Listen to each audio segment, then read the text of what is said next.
pupunta nga po tayo sa birthday. In-invite po tayo. Opo.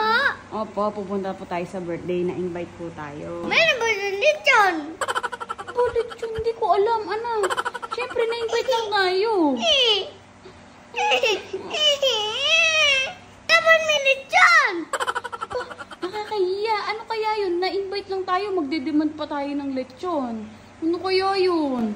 May matabang naman yung spaghetti doon. Apa, hindi ko alam kung matabang yung spaghetti nila. Yeah! Ano kaya yun? Ini-invite lang tayo. Nagdedemand ka pa. Nagdedemand na nga ako talaga. Mama, hindi naman na-open yung gate. Tsaka cut. Hindi na-open yung cake. Gusto mo i-open yung cake, mabigyan ka ng cake. Di bale. Uubusin ko. Hindi ko ibibigyan sila.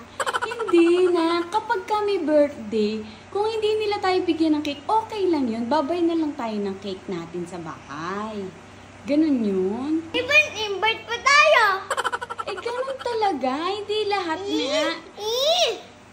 Kung gusto sa'yo yan, talaga ito. Dapat doon may lechon na. Pan walang lechon. May nose, may ears, may head. Dapat yung lechon nila. May balaka. May balakang. Dapat ganun ang lechon nila. So sige. Di, paano yan? Pag walang lechon, uuwi na tayo. Uuwi na. Ganun pala yun, May stress ka kapag walang lechon. So sige na, wag na tayong umalis na lang. Nakakahiyang pumunta dun. Kaya naman. Sige na nga.